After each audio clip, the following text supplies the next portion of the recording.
So my name is Ken Schmitt. I'm the executive founder and CEO of TurningPoint Executive Search, as well as the SMLA organization.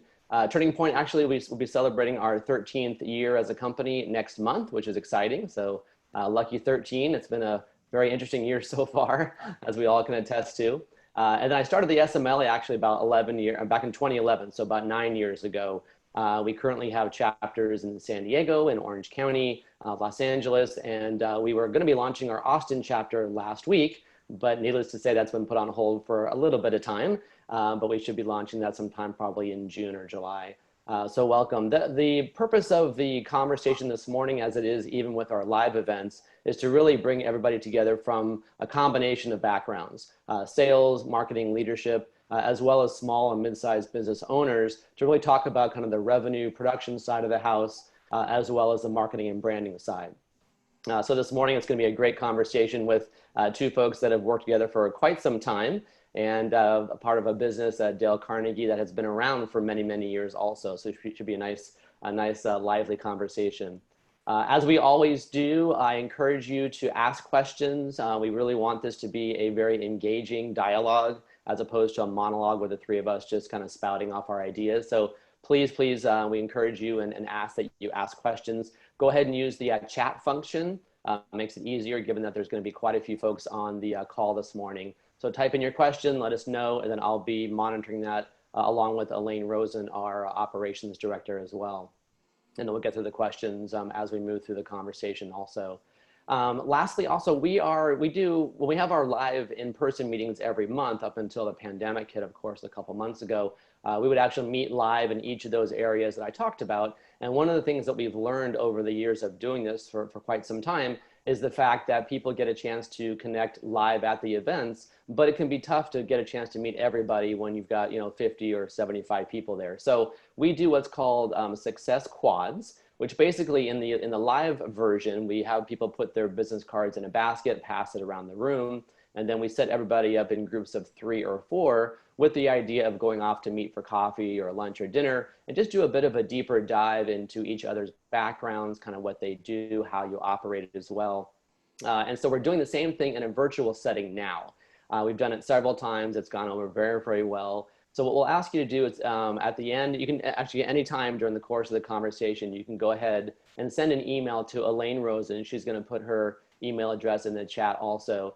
And then Elaine and myself will put those together. And then by tomorrow, you'll get an email with a grouping of you and 3 other people with someone designated as the leader. And then you'll be able to go off and have a virtual coffee meeting, again, to figure out how you can support each other, how you can help each other out, and just getting a better feed on each other's backgrounds and networks. So it's a very powerful way to take this larger conversation into a smaller room, if you will, and really do some great referral business, but also just learn about some other folks that share a very common passion about sales and marketing as well. So it's fantastic. So I'll remind everybody again at the end, and Elaine will certainly put her email address in there also, which I think she just did. All right, great. So with that, I also want to, I'm going to let Steve and Geri introduce themselves, but I also want to thank Oscar Toscano, who's here as well. Oscar and I are the ones that connected first. Hey, Oscar. And he came to several of our Orange County SMLA events, and we started chatting about the group that he's part of and his role out there and his background, and that led me to get introduced by him to both Geri and Steve. And so that's what kind of brought us here this morning. So it's a fascinating organization, Dale Carnegie. And as we'll hear this morning, the whole world of training has changed quite a bit over the years. So it should be a very nice conversation here also. Good, so that's where we are right now. And I'm gonna go ahead and start. I'm gonna have Geri, why don't you introduce yourself first, and then we'll get things rolling. Hello, my name is Geri Cerkovnik. I've been with Dale Carnegie here.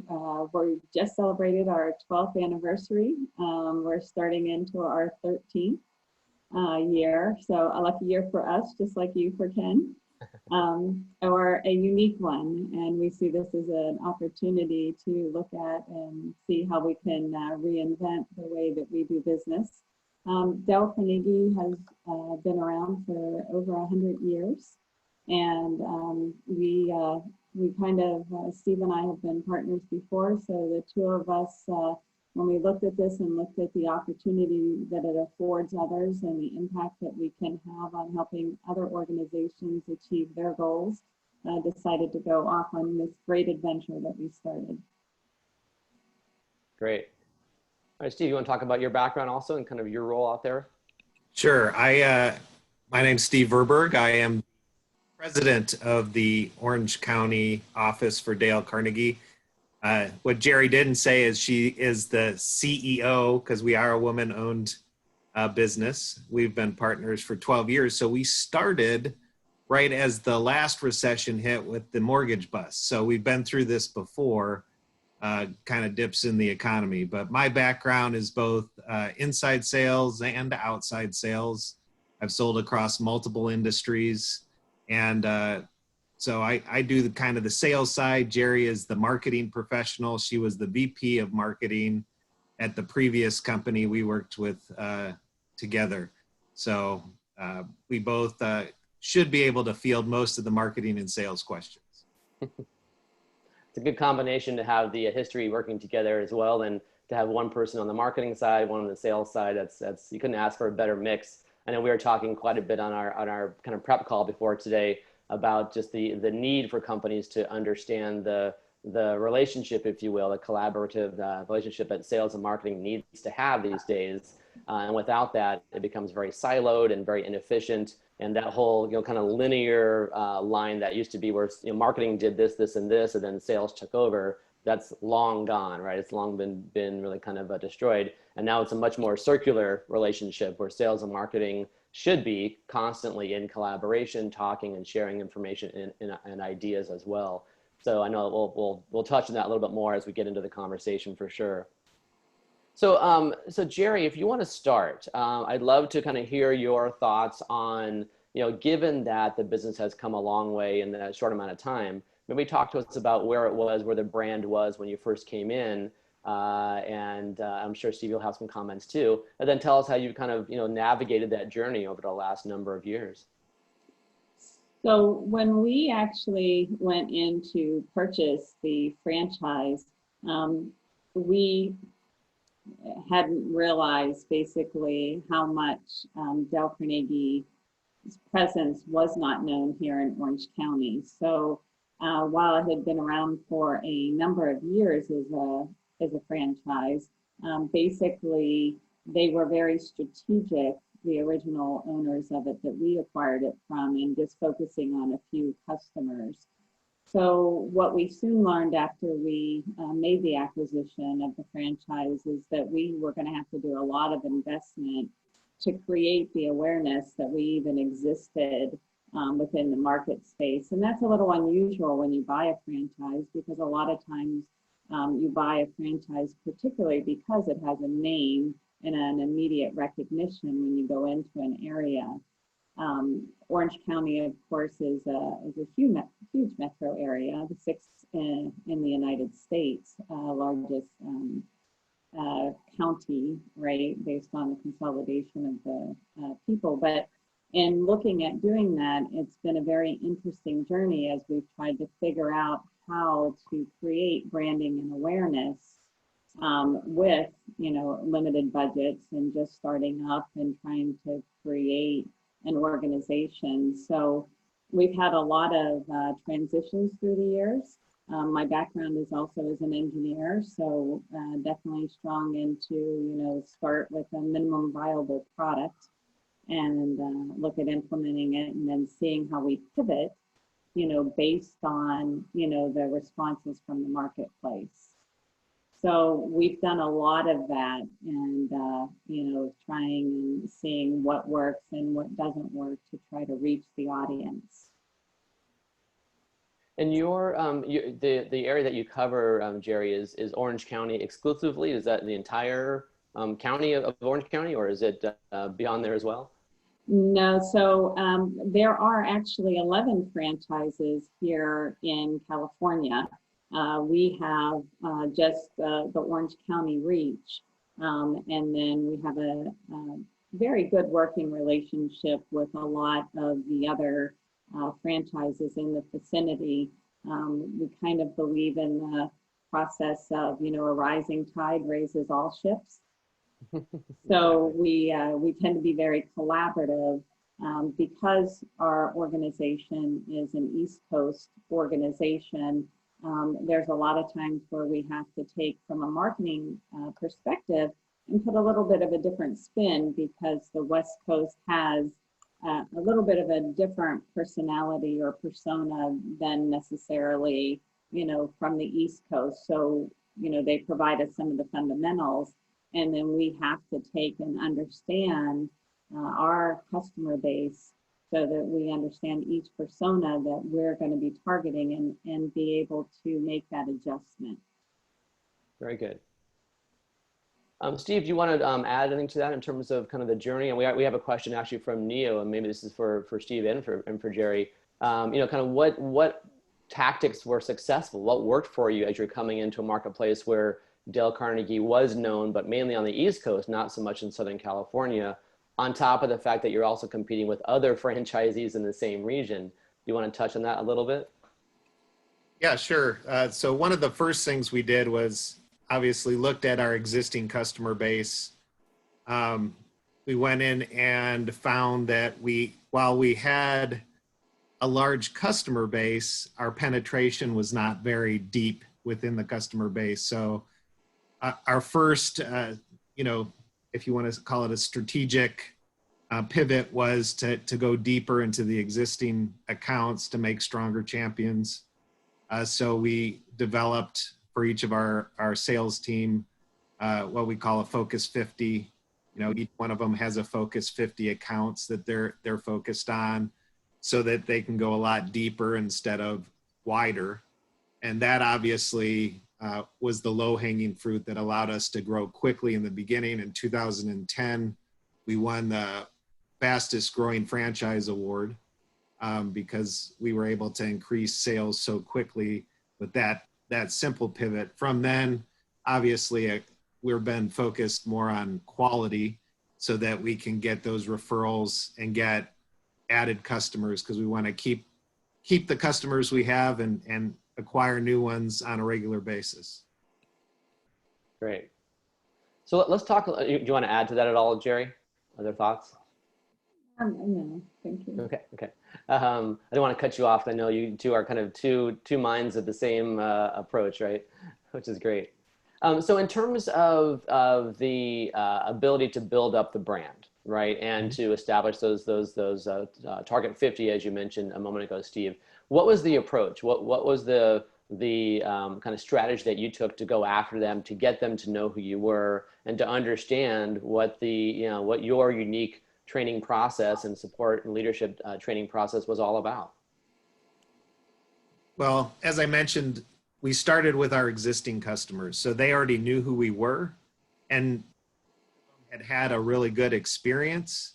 So it was a matter of following up with them. We found that like in a lot of organizations, salespeople don't necessarily follow up well unless they have a strategic plan to do that. So really creating that Focus 50 account allowed them to focus the majority of their time on those accounts to really, I guess, get from one department to another, because organizations can be siloed. So just because one organization or one silo is using you doesn't necessarily mean that someone else within the same organization knows you even exist. So getting those internal champions is critical to growing quickly. So that was one of the key things, is how do we get the word out within organizations so that other departments or individuals know that we exist.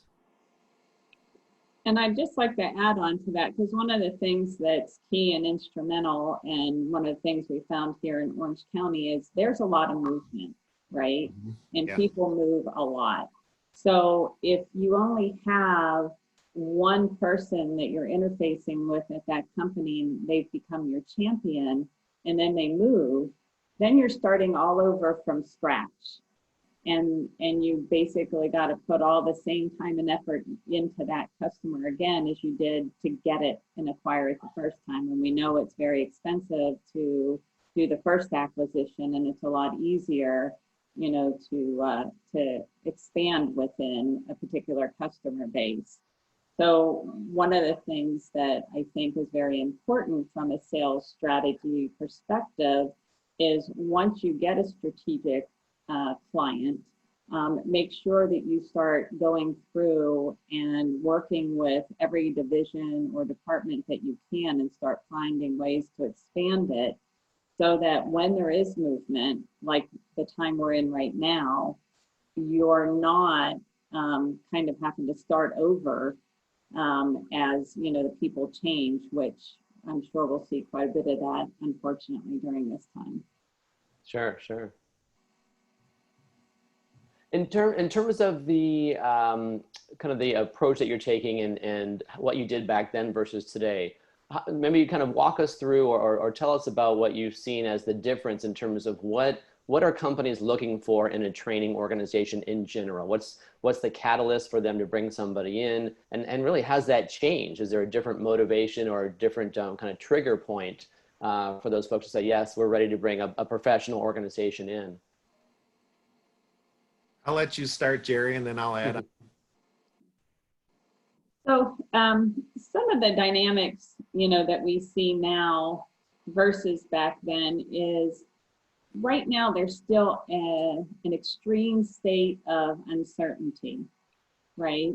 And so until we get a little bit of a better understanding of, you know, how long we're going to be in this period and what's going on, a lot of people just aren't sure, you know, should I invest in my team right now because we have the time, but then I don't know how long this is going on, so I don't know how much money we're going to have and how long we're going to have to preserve that. So that part of the dynamics of where we're at today is a little bit different than where we were, say, way back when. And so when the last, you know, recession hit, people typically, the areas that get hit first is usually first they drop the marketing, then they drop their training and development, right? Because they're trying to cut the cost to the things that they absolutely have to have. So back then, they cut all of that. And so we were in a unique position once they started to, you know, move along through the recession and get into the right spot. We were in a position to actually become, I guess the current terminology today would be a fractional L&D department, right? Because back then they were, they've already outsourced, but they still knew that they needed to invest in their people. So they needed to find another way to supplement their training, and they couldn't afford a full-time organization or department, I should say, to do that. So we were in the right place at the right time because we could be that extra that was there. Right now in the state that we're at, that parallel could happen the same way because they might have to let go, you know, unfortunately, of marketing. They might have to let go of the training and development organization. And so with that, you know, right now the spending is kind of frozen in time as they're trying to see what's going on, but hopefully we'll be right back in that position again as we go into the future.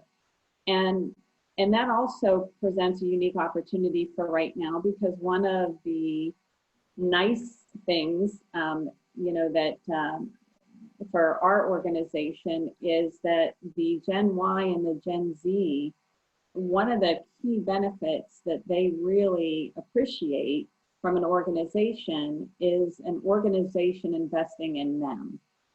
And they feel that if the organization invests in them, then there's a stronger commitment because they in turn want to invest in the organization.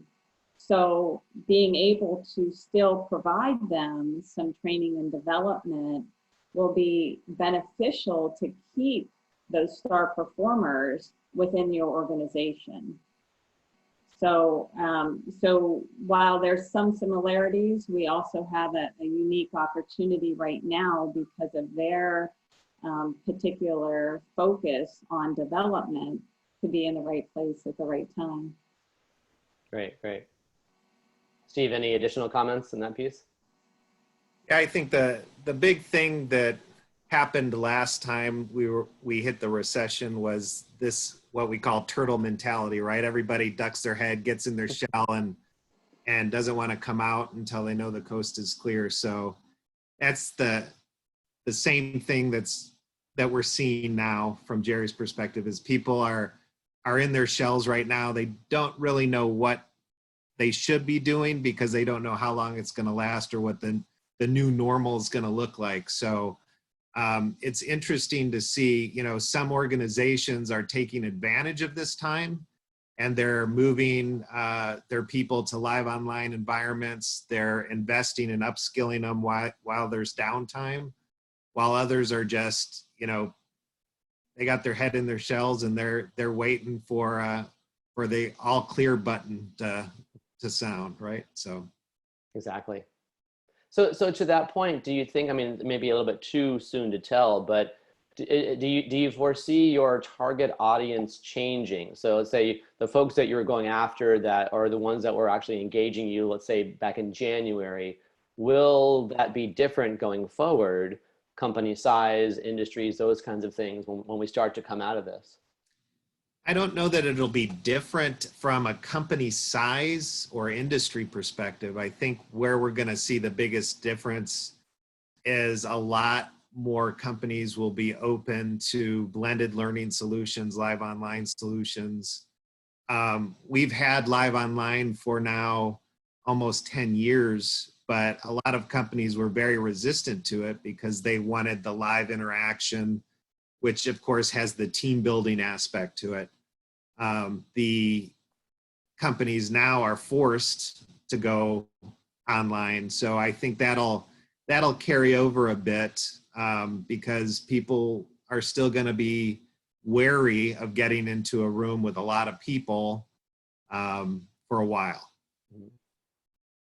Have you, so to that point, I know you said that you've had blended online learning for a while also. Have Yes. did your curriculum adjust and change? In other words, were you doing training around how do you do an online demo? How do you, if you're an inside salesperson and you never actually see your client face to face, were those kind of modules already incorporated into the training? And if they weren't, are they now?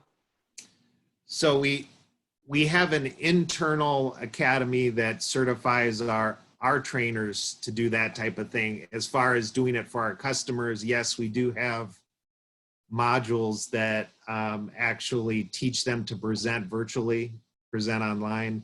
We've had those for a while. Obviously, they've been more popular over the last couple of months than they had been in the past. But we do have train the trainer models set up and programs, yes. Very good. Geri, anything on your side as far as that piece goes in terms of how you're delivering that content, if you will?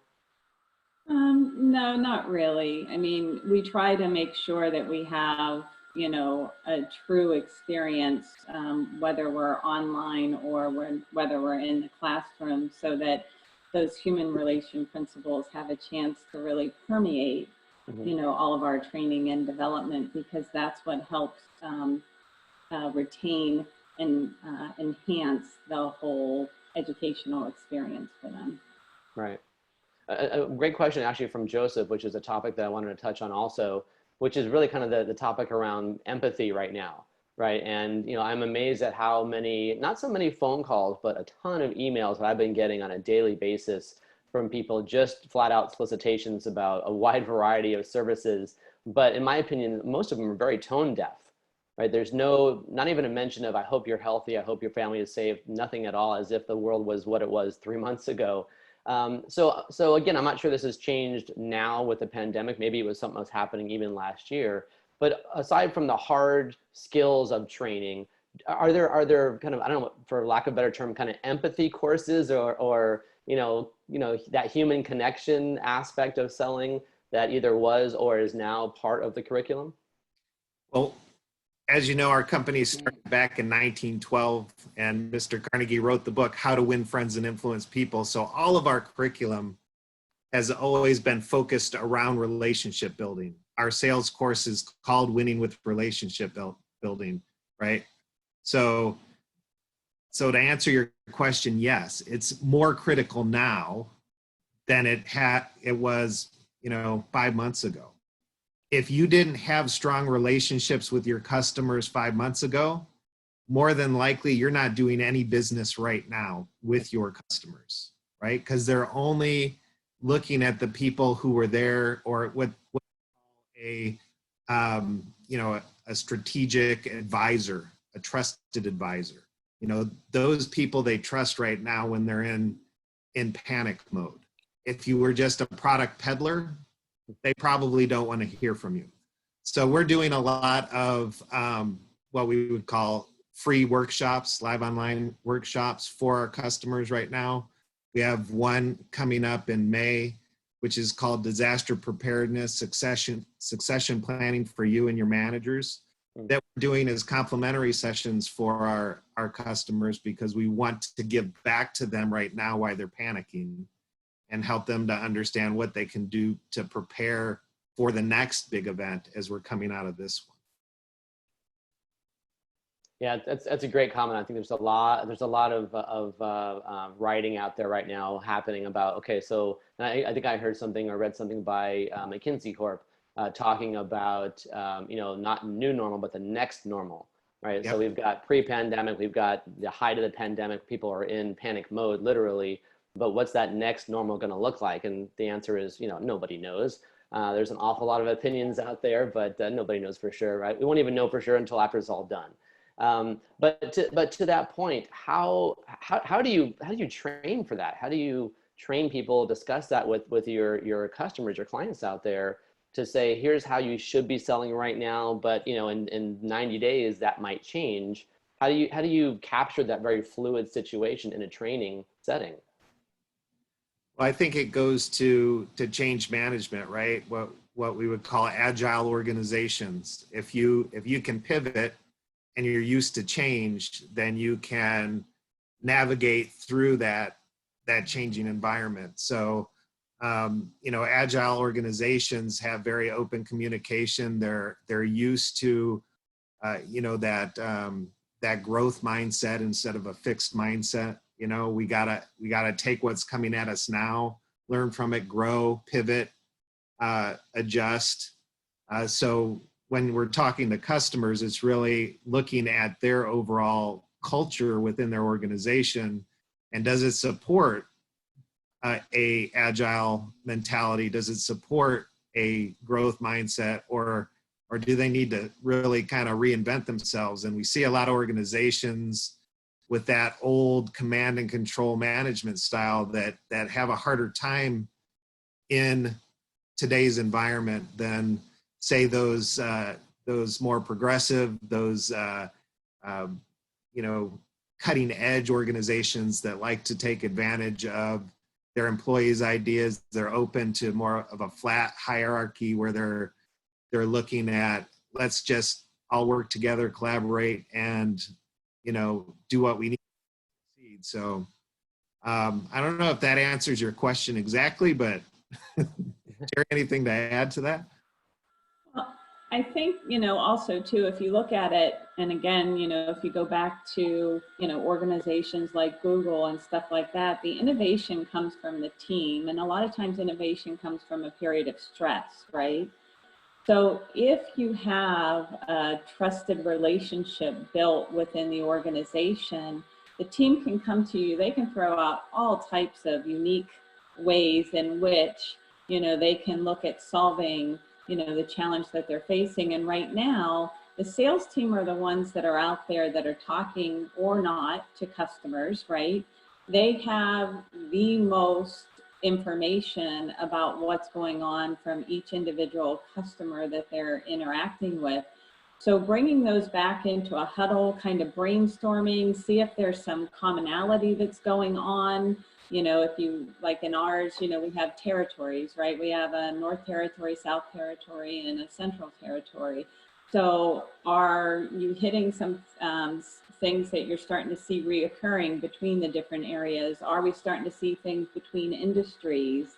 And if there's a particular hot topic in one industry and you start seeing it reoccurring, then you know how to strategically start assisting that particular industry with a solution that's going to assist them. So again, going back to the human relationship principles and having the ability to have those good conversations, trusted environment to get that input is very vital to helping you do the right pivots. Yeah, it's a really good point. It's a very good point. Well, actually, a comment that Joseph made also, which something actually I'm doing the same thing. It's interesting that we have some similarities here, but he talks about I don't know if it's kind of a full circle, kind of old school approach to sales, but good old fashioned sending out a thank you card in the mail. I'm amazed by I'll go on the mailbox today and I'll get 2 pieces of mail, and it's the same thing every single day. The amount of mail we're all getting has dropped dramatically. And the good news is that if you are someone sending a piece of mail, good old fashioned snail mail to your customers or prospects, they're probably going to see it because it's either that or it's the latest ad for 6-month deferment to buy a new car, right? That's about all it's in the mailbox these days. So that's one great tactic that's kind of old school that's coming full circle. Any other kind of newer or kind of recycled tactics that you're talking about now to help sales teams connect in a more empathetic or real way with their prospects and customers? Well, just to add on what you said there before I answer the question, it's not only to put it in the snail mail, but to handwrite it. The handwritten note. So don't just type it and send it, put it in your own handwriting, because that leaves a huge impression on people because it's done so rarely today. As far as the actual, strategy right now, what we're talking about is an ELO strategy, right? Emphasize, listen, and offer, right? You have to first empathize, understand, become genuinely interested in what they're going through. Listen, make sure they know that you heard what they said before you offer anything. If you're just trying to push things on them right now, you're going to damage your brand or your reputation as a salesperson, because when you try and hard sell people when they're desperate or in need, it doesn't leave a good impression on them. So use the ELO strategy. Emphasize, listen, and offer is typically what we're telling people right now. That's great. Thank you for sharing that. That's wonderful. Anything else about Geri? Other tactics or other things that are happening? Okay. I'm curious about the comment that you made earlier about innovation, right? I think Geri, you were talking about innovation, and that a lot of times a lot of the books that you read about founders, you find that a lot of these big companies were founded during difficult times. Either they were ideas that people had, but they didn't have much time to really tinker with it because they're working full time. But now they find themselves trying to find other ways to even diversify their own revenue stream by looking at launching new companies. We're doing a survey right now, actually, and I've talked to now about 52 companies, and we're finding that just over a quarter of them are either have or are about to launch a brand new product or solution or service, even during the depths of this pandemic, which is something that really kind of surprised me. Are you in the trainings that you're doing? Are you incorporating the importance of innovation and creativity with customers, or is that a little bit too, I don't know, kind of too far-fetched for the kind of trainings that are going on? We actually have integrated into most of our training what we call impact projects, and the impact projects usually focus around innovation. So yeah, that's been a standard with us for a long time, and most companies that engage with us, that's one of the things that they're very interested in doing, is continuing to innovate and make sure that they stay relevant to their customers. Geri, did you want to add to that? Well, just, some of our customers, we're not allowed to necessarily use their names, but we can talk through, some of the ahas that came out through the training. So we had one particular manufacturing company that was struggling, and they actually felt that they were going to have to do a new facility because they were always behind. They, weren't able to meet the customer demand in getting the product to market. And so they came through and they had done a training with us. And this just shows the importance of the communication and human relationship principles that we teach. But what actually came out of it is they actually did not have to rebuild a new plant. And it was because there were a number of communication issues that were happening. There were a lot of items that were, unfortunately faulty. And so just trying to fix that and go through it. And it was because there was a lack of communication. And by going through building the trust, building the relationship, working on that, they saved, millions of dollars by being able to communicate effectively. So that's just, one way where you look at how important the fundamentals of communication are and how impactful they can be within an organization. So if you translate that into how does that work with helping your customers, Steve mentioned, the ELO, the listening part is probably one of the most strategic things a salesperson can do, and to listen with the intent to truly understand. And so as salespeople, a lot of times we have a lot of questions and we might have an agenda. And so we're going down a path that we've already pre-thought out in our head, right? And we know exactly the endpoint that we want to reach. But if we're asking questions and we're listening, we might uncover something that they don't even realize is a pain point, right? And so from that, you can then come in and be a hero within the company because you can help that particular organization turn around and save themselves from building a plant.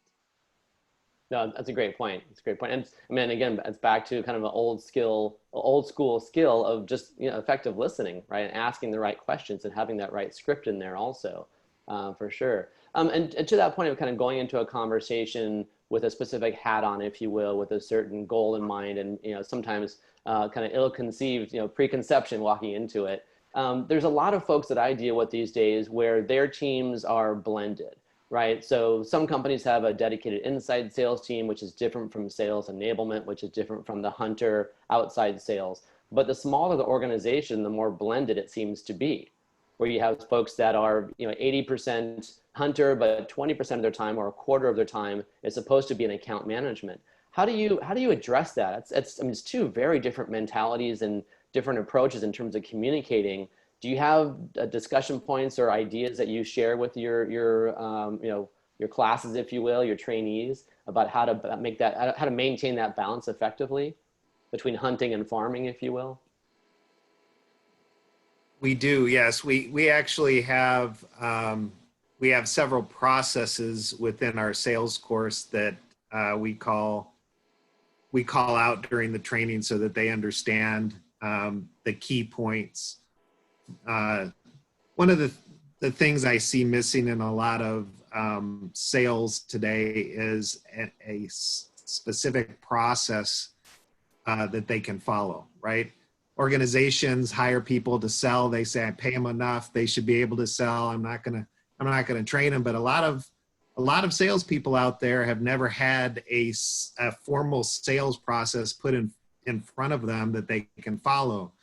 So yeah, we have a very specific process they follow so that they understand the key components. Where am I at in the sales process?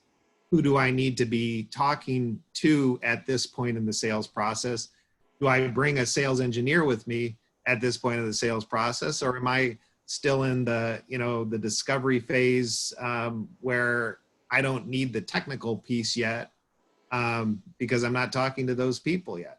So yeah, whether you're a farmer, hunter, whether you're technical sales or you're the account manager, there's going to be key pieces that you have to understand if you want to be successful. And the problem is a lot of people don't understand why they're successful. They can be successful salespeople and they don't even know why. They just keep doing what they're doing but they can't sit down and put that formal process on paper and say, okay, this is what I do every day to replicate my success. So if I want to give myself a raise, I don't know where in my process I need to make adjustments in order to give myself that raise, right?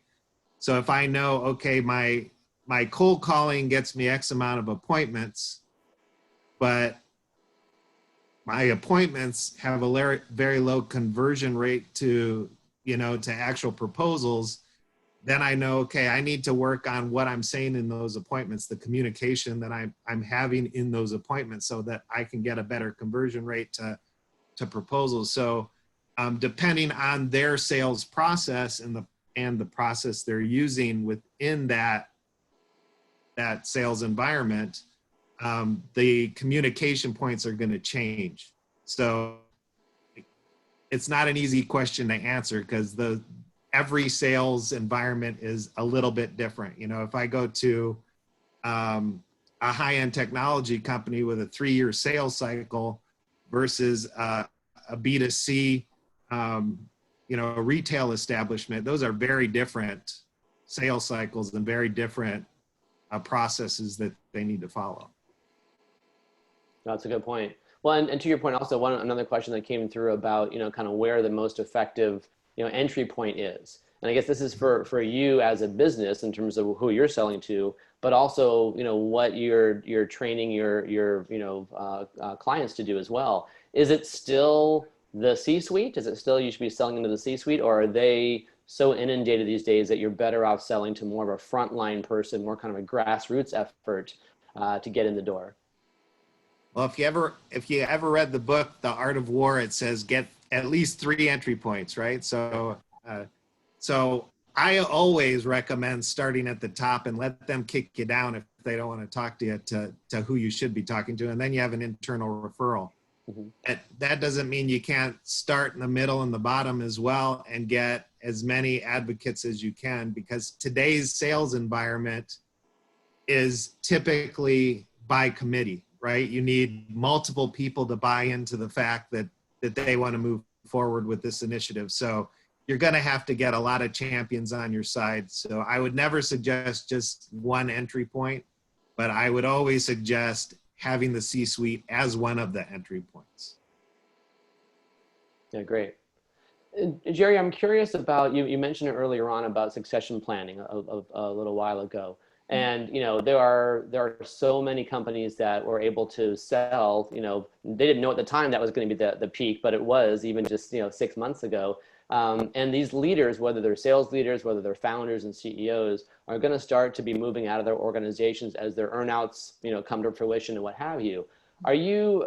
Has that changed your approach in the customers that you're going after, talking about companies that are in or about to be in transition? Is that a different kind of a tactic or a different kind of an approach to what they might need as far as training goes?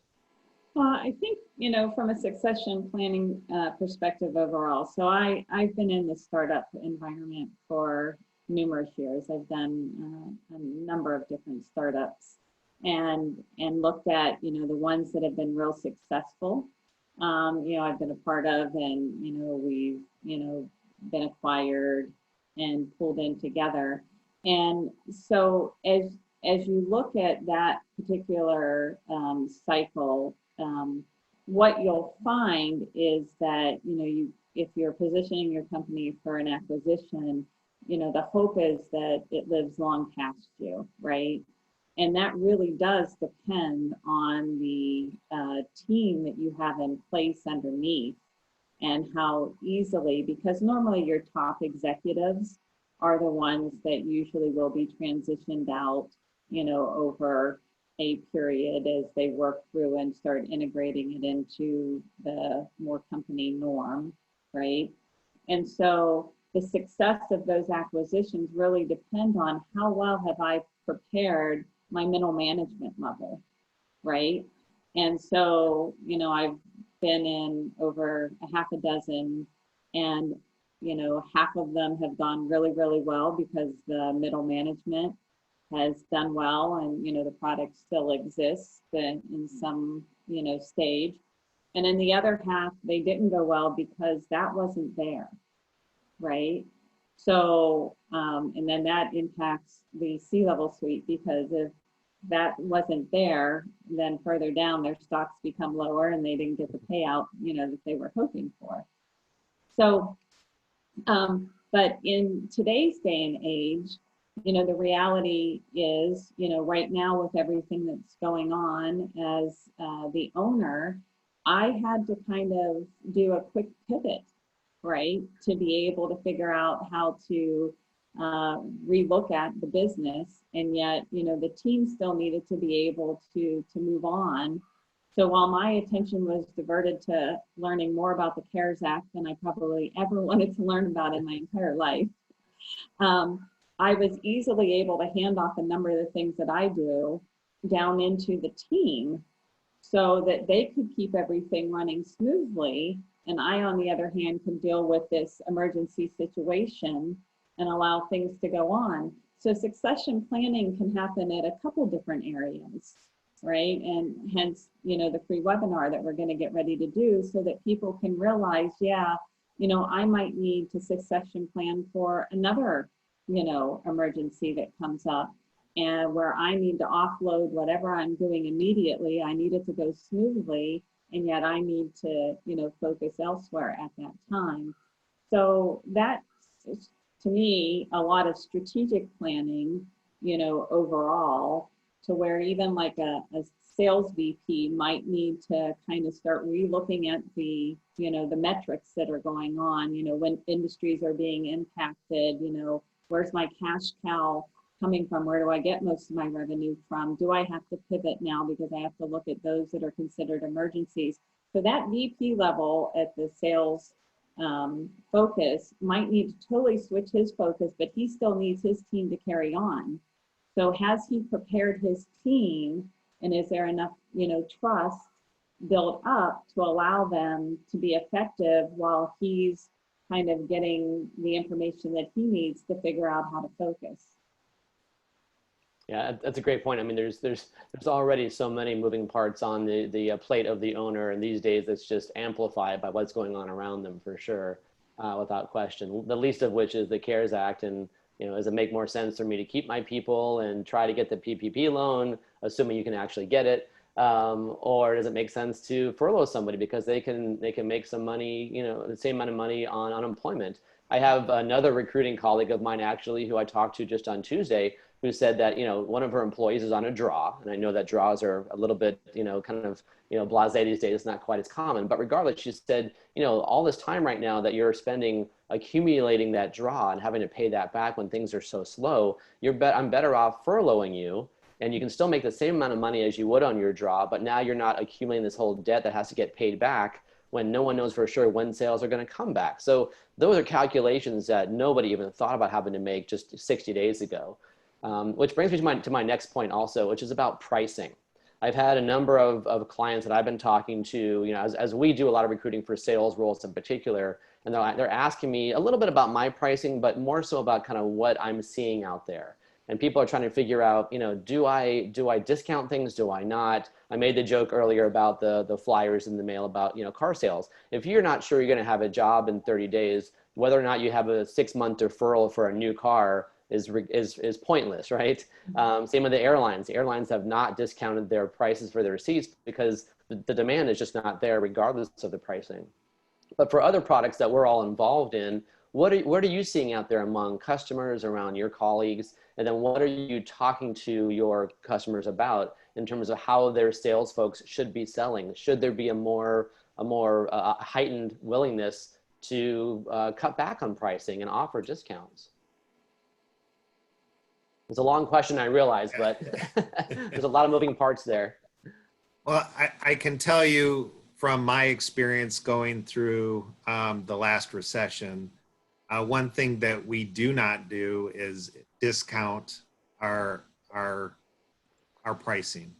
So I find that I would rather give something away for free than discount it. And that's one of the reasons why we give away free workshops, is because I am happy to help my customers. I will give them what they need, but I am not going to cheapen my brand by discounting it, because then you create an expectation when things go back to whatever the new normal is.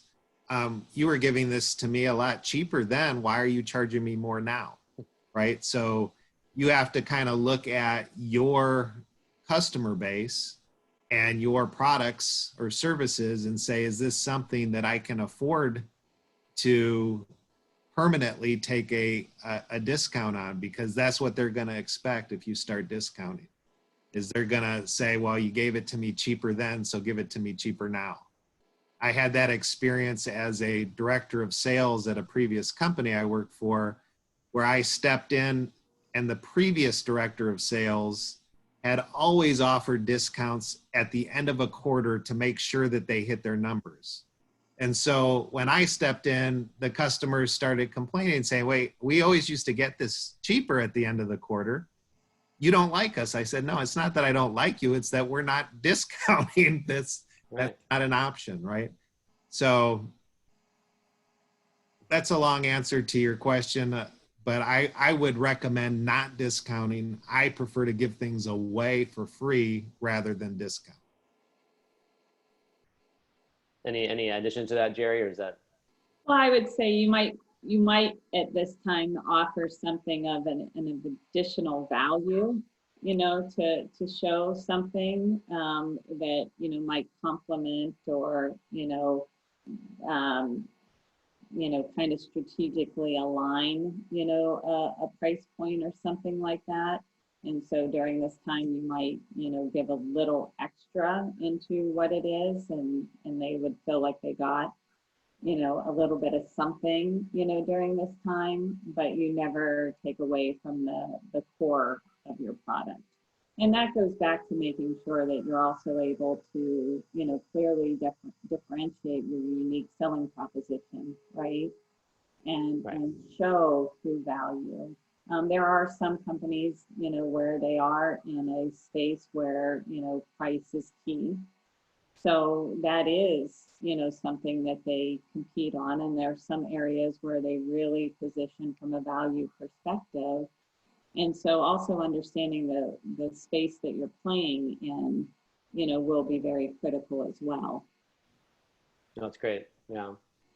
So switching gears one more time, I want to talk about, the different ways that we all learn, right? On the sales and really the marketing side as well. But, even obviously before the pandemic, this was, loud and clear in the press everywhere about, different generations. And, the folks in their early 20s versus, the millennials that are in their mid to late 30s that are now getting into leadership roles versus Gen X like me versus, baby boomers and everybody else out there, all have different styles of learning. But for the first time in decades, we're all working side by side, right? And there are a lot of folks that have been around for a while that are still individual contributors. So how does that affect your training? How are you able to, in any organization, how are they able to train people that listen, that communicate differently, that approach things differently? My son who's 18 and my oldest who's 23, they hate talking to people on the phone.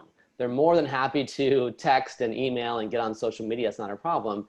But God forbid they have to actually make a phone call. It's just the worst thing in the world, right? So, but again, those are the folks that are out there in selling environments. So I'm curious about how that affects, your training and your approach to your customer base. I think the biggest change is that things have been shortened. Where we used to have a 16-week course, now it's 8 weeks, right? Or where an organization might invest a full day in training their people, now they want it in 2 hours.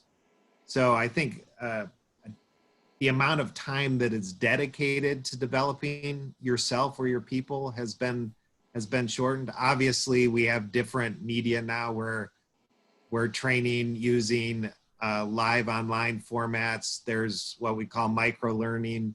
There's self-paced learning apps now. So there's all kinds of things that you can use as far as technology is concerned.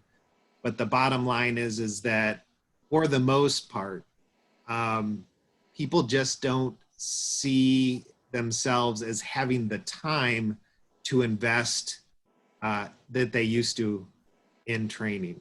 So that think is the biggest change that I've seen over the years. Now, that doesn't mean that people aren't going to still do live training, because they see that the team building aspect of that is really effective for their organization when they can bring everybody together in the same room, communicate, talk, work through issues. You talked about innovation earlier. That's where your innovation ideas come from. Now with this pandemic, is that going to change?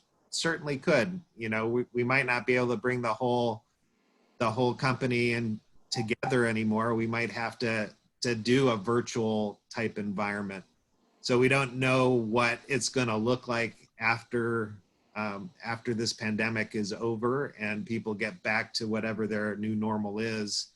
But I think that it's going to be one of those things that even though the younger generations, in your words, maybe don't like to pick up the phone and call, they have to learn to communicate with everybody on the team. And if they don't do that, then the whole team suffers. So whether it's a Gen X, a Gen Y, Gen Z, whatever it is, everybody's got to get on the same page, communicate well if you want to get productivity out of your team. And I would add to that from the perspective of when they're in our classroom. And, you know, one of the things that we do that I think is part of our unique way in which we do our training is we actually will teach a concept and we actually make them put it into practice right there and then. And you watch some understandings come along as they pair up, you know, with different people from the different generations, and they start talking, and it helps them to start seeing things from the other person's perspective that they really might not have thought about before. And it brings to mind one of our students who was definitely, you know, a Gen Z. He actually was paired up with a boomer, and they had to dialogue. And during that, there were two ahas, one from the baby boomers perspective, from a communication standpoint, and one from, you know, the Gen Zs. And it really created a much tighter bond that we understand went back into the work environment. And before, the two of them would never even speak. And now they collaborate frequently. And the director has seen a huge shift in that working environment. So sometimes putting them in an environment where they have to do something that they wouldn't necessarily do naturally can be a catalyst to create some unique experiences that they can take back into a work environment and then continue to replicate. That's great. Yeah, I think that, and that's the whole goal and purpose of doing those trainings, right? Is to get people out of their comfort zone, do role playing, and get into that live situation as soon as possible, so it doesn't just, you know, get relegated to the theoretical or some kind of a manual up on a shelf, right? Mm-hmm. Let's actually put it into practice, which is great. Very good. All right, last couple minutes that we have here before we finish up. What recommendations would both of you give to organizations that are trying to figure out how to better train their people in general, right? So, you know, one of the things that happened in the recession years, I've been recruiting for a long time. I remember very distinctly back then that people got laid off, right? And so one person is now doing the job of three, right? Or they're either all in sales, or now it's broadened out to operations and marketing or whatever else it might be. So what recommendations, suggestions would you give to leaders out there about how to manage through this and how to make sure that people are being prepared, right, for the job that's now at hand as we come out of this pandemic? Well, I would say one of the things that's important to pay attention to is, you know, to keep a focus and an eye on the culture, right? Cultures happen, whether we purposely want them to, or if they just kind of evolve. And right now, with the way everything's been happening, there's this whole uncertainty. And so there's a lot of stress that's coming in. And you want to make sure that the culture that they're working within is the one that you want to have happen, not one that's being created because of circumstances. So as you're looking at, you know, the learning and development and how to build your team right now, you need to kind of take a benchmark and say, okay, where are we at? Here's where I want to be. And what's the current environment that I'm doing, or that I'm dealing with, I should say. And then how do I make those two match so that I can actually take from there and focus on what individuals might need, you know, to help them to achieve what we need to achieve as a company. Yeah, great. That's very helpful. Steve, how about yourself? Yeah, kind of goes back to what you talked about earlier about the succession planning. What we noticed after the last recession was that a lot of what was eliminated were the middle management positions, right? So then there was this leadership gap, so that as the leaders started to retire, there was nobody that had the right skills to step into those roles, right? So from Geri's standpoint, look at your organization. What do you have left? A lot of people have been laid off or furloughed. That damages, for a lot of them, the trust they have in the brand, right? So do I stay with the company? Do I leave the company? So there might be a lot of people that the first time they get a chance, they're gone. They go to another company because they didn't feel like their organization stood by them. So you have this leadership gap and a skills gap. What do I need to do within my organization to make sure I shore up both of those? Do I train the people I have to fill the positions that are going to become available? Do I hire new people? So there's a lot of thought that's going to go into how to get my organization back to where it needs to be once we return. I know some organizations immediately laid off everybody versus the conversation that you had a little bit earlier where you were talking about the recruiter that was on a draw where it made sense. Yeah, I'm actually going to help you save money by putting you on, unemployment. So be empathetic, I guess, would be the best thing there, right? Empathetic to what your employees are feeling, the organization is going through. Take a look at your skills gap, your leadership gap. Where do I need to invest? And then go from there. No, that's great. That's fantastic. Yeah, thank you both. Appreciate that. All right, good. Well, we are just about out of time. So I want to thank everybody for being here this morning from all over the globe. We appreciate your input and your contributions here as well. If you have questions for Geri or for Steve, I'm sure they would be happy to connect with you through LinkedIn. We'll send out the follow-up information later on as well. As Elaine mentioned, also her email address is there. If you want to be on in a success squad, please let us know via email, and we'll get you set up with that by tomorrow, which is great also. If other questions that come up about recruiting or about our SMLA organization or about Dale Carnegie, please feel free to reach out to any of us, and we can certainly help you with that also. But thank you all for being here. Enjoy the rest of your day and your upcoming weekend, and we will see you again next month. Thanks so much. Bye. Bye. Bye.